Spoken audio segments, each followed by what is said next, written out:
وَلَئِن مُتُّمْ أَوْ قُتِلْتُمْ لَإِلَى اللَّهِ تُحْشَرُونَ۔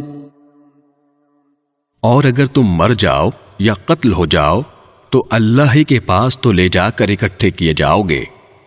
فَبِمَا رَحْمَةٍ مِّنَ اللَّهِ لِنتَ لَهُمْ وَلَوْ كُنتَ فَظًّا غَلِيظَ الْقَلْبِ لَانفَضُّوا مِنْ حَوْلِكَ فَاعْفُ عَنْهُمْ وَاسْتَغْفِرْ لَهُمْ وَشَاوِرْهُمْ فِي الْأَمْرِ فَإِذَا عَزَمْتَ فَتَوَكَّلْ عَلَى اللَّهِ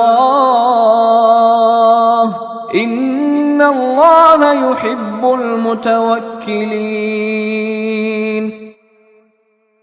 ان واقعات کے بعد اللہ کی رحمت ہی تھی جس کی بنا پر اے پیغمبر تم نے ان لوگوں سے نرمی کا برتاؤ کیا۔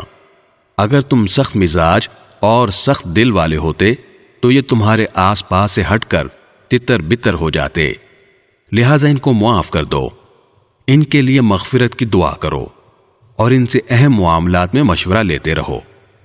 پھر جب تم رائے پختہ کر کے کسی بات کا عزم کر لو تو اللہ پر بھروسہ کرو، اللہ یقیناً توکل کرنے والوں سے محبت کرتا ہے۔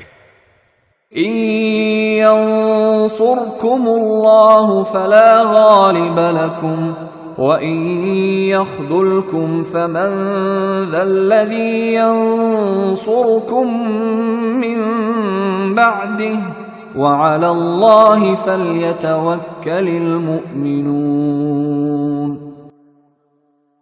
اگر اللہ تمہاری مدد کرے تو کوئی تم پر غالب آنے والا نہیں، اور اگر وہ تمہیں تنہا چھوڑ دے تو کون ہے جو اس کے بعد تمہاری مدد کرے؟